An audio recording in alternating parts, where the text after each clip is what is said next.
Hello everyone, কেমন আছো সবাই? আমি তো ভীষণ ভালো আছি। আজকে যাব আমরা বড় মাসির বাড়ি ছাদ ঢালাইয়ের অনুষ্ঠানে।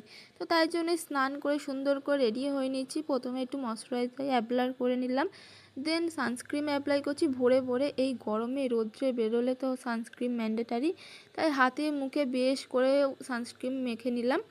তো এই যে আমি রেডি হয়ে নিলাম একটু লিপস্টিক আর কাজল দিয়ে, একদম সিম্পল মেকআপ করে নিয়েছি। আর চুলটা একদম নর্মালি বেঁধে নেবো, এই গরমের মধ্যে চুল ছেড়ে যাওয়া একদমই অসম্ভব ব্যাপার। তো তারপরে সবাই মিলে বেরিয়ে পড়লাম। আজকে মিনি ভ্লগটা একদম ফ্যামিলি ভাইবস দিয়ে শুরু হলো। তো রাস্তায় একটা ছোট্ট আইসক্রিমের দোকান দেখতে পেয়েছি, আর গরমে তো আইসক্রিম খাওয়াটা ম্যান্ডেটারি। শরীরটা ঠান্ডা করে নিয়ে মাসির বাড়িতে পৌঁছে গেলাম। আর এই গাছে দেখো কতগুলো কাঁঠাল হয়েছে, বেশ সুন্দর লাগছিল। তারপর গিয়ে দেখলাম ছাদ ঢালাইয়ের কাজ পুরো জোর কদমে চালু হয়ে গেছে। আমরা অনেক এক্সাইটের মধ্যে দিয়ে সবাই মিলে মজা করলাম।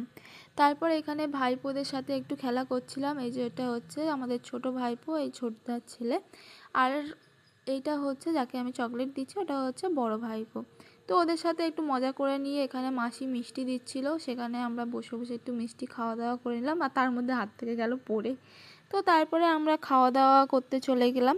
মাসির বাড়ির ভাইপোদের সাথে বেশ মজা করলাম আজকে। এখানে একটা ভাই দেখো মাছ ধরে পুকুরে মজা করছিল, খেলা করছিল।